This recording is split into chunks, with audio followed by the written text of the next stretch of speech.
right, so today we're doing a deep dive into the life of Raymond Washington. He's founder of the Crips. Exactly, the founder of the Crips. Yeah. And our main source for this is his Wikipedia article. Sounds good. And you might be surprised by what we find when we really start digging into this, right? Like, yeah. When you think Crips, you probably picture gang violence. Of course. But what about the person behind that name, right? Like, who was Raymond Washington?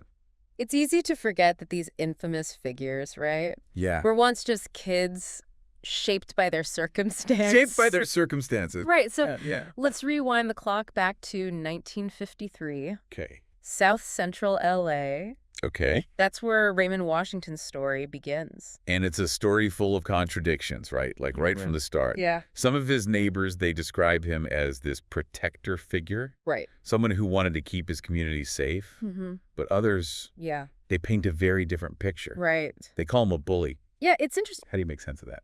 I think that paradox, right, like the desire for order mixed with a tendency towards aggression, it really sets the stage for his later life, you know? Yeah. It's also important to note that despite being a talented athlete, he was expelled from school multiple times. Wow. You have to wonder how those experiences, that frustration with traditional systems, might have fueled his path. It's like those seeds of rebellion were already planted. Exactly. And then you add on the backdrop of the late 1960s in Los Angeles, right? You have rising youth crime, the old gangs are kind of fading away, and it just seems like it was the perfect recipe for something new to emerge. Absolutely. And Raymond Washington was already involved with a gang called the Avenues. Okay. He was already kind of primed to step into that void. Yeah. But things really shifted when he met Stanley Tookie Williams in 1971. Okay. Now, this wasn't just some chance encounter. This was a strategic alliance that would reshape the entire gang landscape of L.A. I was struck by this detail in the article where it mentions that even before they joined forces, they dressed alike, both groups. It's fascinating, isn't it? Yeah, leather jackets, starched jeans, suspenders. It's almost like a preview of the Crips' later emphasis on visual identity. Absolutely. It's more than just a fashion choice. It's about branding and power. Yeah. They understood the importance of a unified image, a way to project strength and intimidate rivals. Right. And by joining forces with Tookie's gang, they created a force to be reckoned with. Right. Of course, we can't forget McThomas. Oh, right. Yeah. The third key figure in this early formation. So from this meeting, the Crips, as we know them, were born. Yeah. And their rise was, what, meteoric? It was fast, yeah. They controlled criminal activities. Their name was everywhere. Yeah. The media was amplifying their image, which in turn, I'm sure, attracted more recruits. Yeah, the media played a significant role, often sensationalizing their activities and inadvertently giving them the notoriety that I think they craved. Right, yeah. But just as the Crips were reaching the peak of their power, their founder faced a major setback. Okay. In 1974, Raymond Washington was convicted of robbery and sent to prison. And this isn't just any prison sentence. Oh, no. This seems like a major turning point in the story. Definitely. He's the first Crip to be incarcerated at dual vocational institution. Right. And he tries to establish the gang's presence there, which leads to clashes with the established prison groups. Right. Imagine the tension. He's trying to exert control in a whole new environment while simultaneously becoming a target for inmates whose loved ones had been victims of Crip violence outside. He becomes a symbol of the gang's actions. Exactly. Even while behind bars. That's right. It's like he's living this double life. Yeah. The Crips are gaining power on the streets, but he's facing increasing danger behind bars. Right. This imprisonment, it seems to me, is where things start to unravel. Well, Washington's time in prison created a leadership vacuum that would have significant consequences for the Crips. Okay. Let's unpack that part of the story after a quick. Wait, before we move on, I want to circle back to something you said earlier. Sure. You called this meeting between Washington and Williams a strategic alliance. I did, yeah. What exactly did that entail? Okay, so from what we can gather, it wasn't a hostile takeover. It was more about recognizing their shared goals and the benefits of collaboration, you know? They essentially combined their resources, manpower, and territory.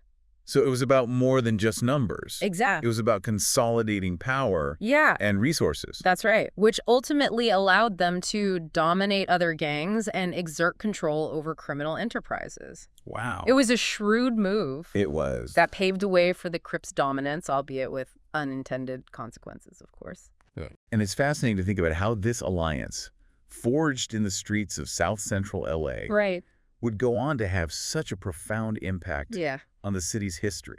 And not just the city's history, but on the lives of countless individuals, both within the gang and those caught in its crossfire. Absolutely. But before we delve into that, let's talk about what happened when Washington was released from prison in 1976. Okay. What he encountered upon his return was a far cry from the gang he had left behind. Right, because during his time away, the Crips had transformed. Absolutely. But let's explore those changes in more detail after a quick... Hold on, I'm curious about something. Okay. We've been talking about the Crips' rise to power. Yeah. But what about the law enforcement response? That's another crucial aspect of this story. Yeah. While law enforcement was certainly aware of the Crips' activities, their initial response was hampered by several factors. Okay. The Crips were decentralized, making it difficult to pinpoint leadership and disrupt their operations. Right. Additionally, the gang stronghold was in marginalized communities where distrust of law enforcement was already deeply entrenched. Okay. This created a complex dynamic that allowed the Crips to thrive despite police efforts. So a combination of the Crips' organizational structure and the strained relationship between law enforcement and the community contributed to the gang's unchecked growth.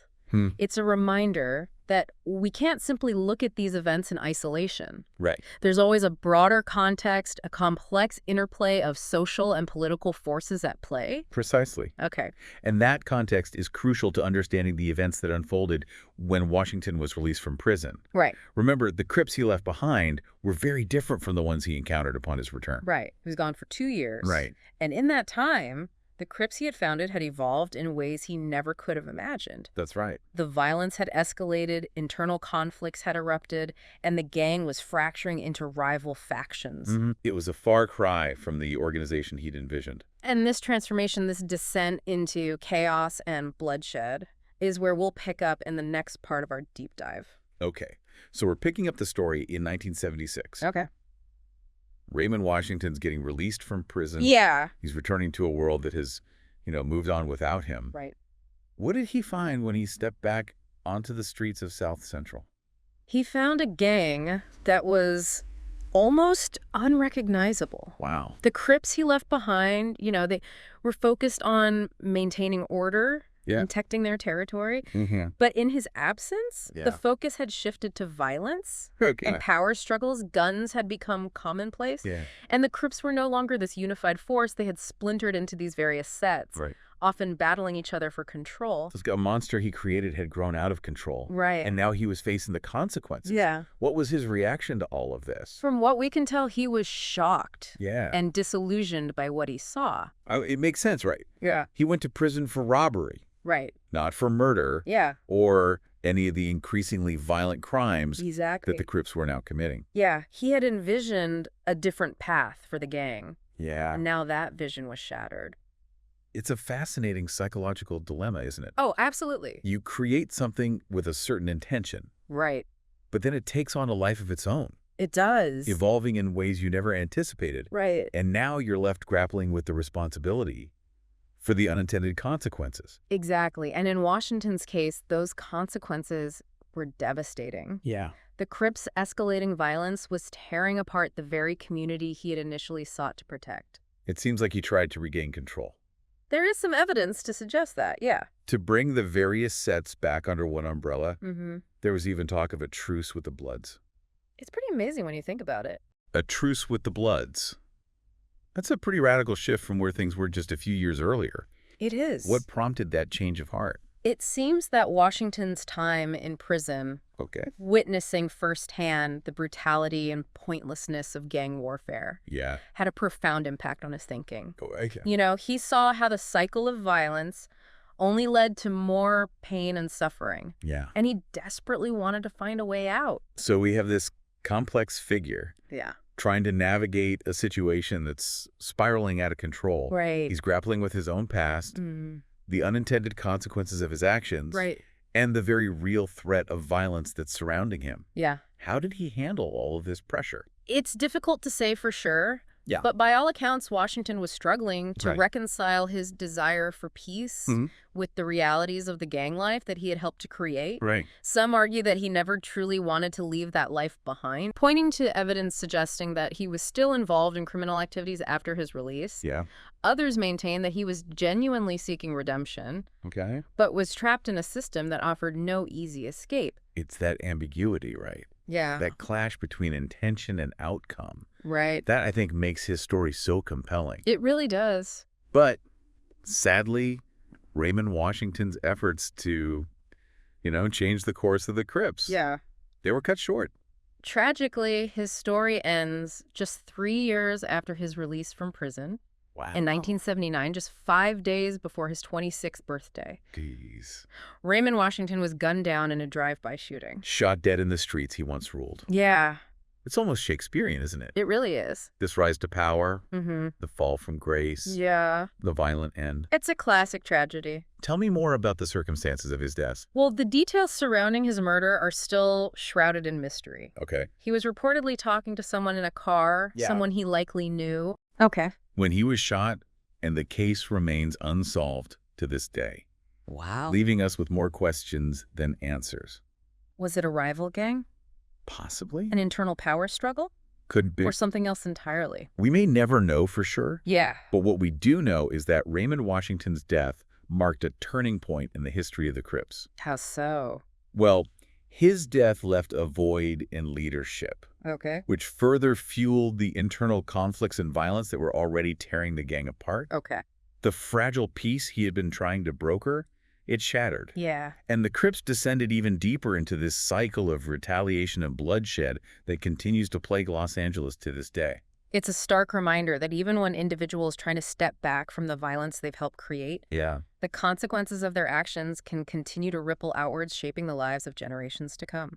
Absolutely, and it raises a crucial question. Yeah. Could things have been different if Washington had lived? Yeah. Could he have steered the Crips away from the path of escalating violence? Right. Or was the gang's trajectory already set in motion beyond anyone's control? It's impossible to know for sure. It is. But it's a question worth pondering. I think so. What do you think? There's no easy answer. Right. On one hand, he had the charisma, the street cred, and the vision to potentially unite the Crips and guide them towards a different path. Okay. But on the other hand, the forces driving the gang violence, things like poverty, lack of opportunity, systemic racism, were deeply entrenched. Yeah. And it's unclear if even someone with Washington's influence could have overcome those challenges. So it's a complex mix of individual agency and societal forces. Exactly. Raymond Washington made choices that had devastating consequences. He did. But he was also operating within a system that stacked the deck against him, and countless others like him. That's right. And I think that's the key takeaway from Washington's story. It's not just about one man or one gang. Right. It's about understanding the intricate interplay of personal choices and societal factors that contribute to the rise and persistence of gang violence.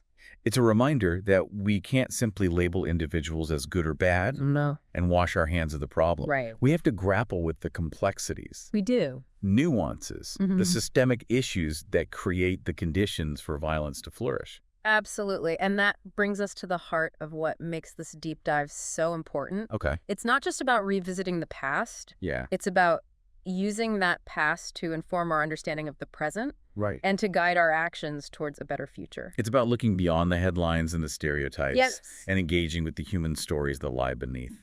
Exactly. And with that in mind, I think it's time to shift our focus to the broader context of Raymond Washington's story. Okay. Let's talk about the societal factors that contributed to the rise of the Crips. Okay. And continue to fuel gang violence today. So we've been talking about Raymond Washington's life and his role in the rise of the Crips and his, tragic death. Right.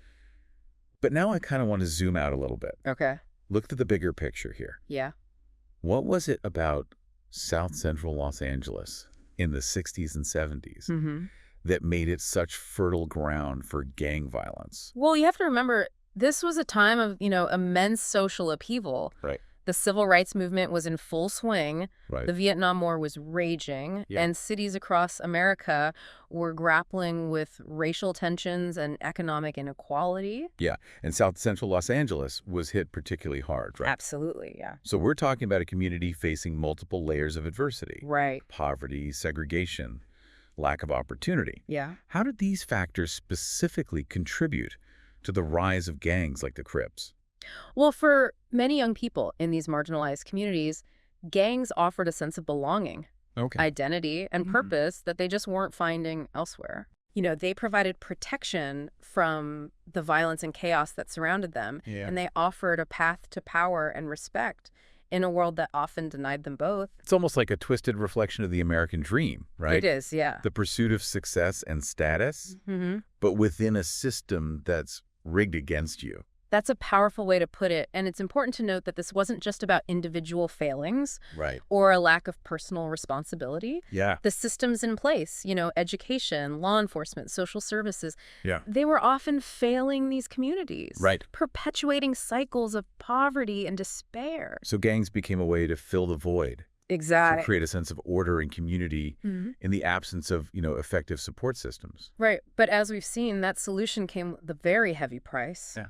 A cycle of violence that only deepened the existing problems. And that cycle, it continues to play out in communities across America today. It does. Gangs are still a symptom of deeper societal issues, inequality, poverty, lack of opportunity. We can't simply arrest our way out of this problem. Right. We need to address the root causes, the systemic failures that create fertile ground for gangs to flourish. So what can we do?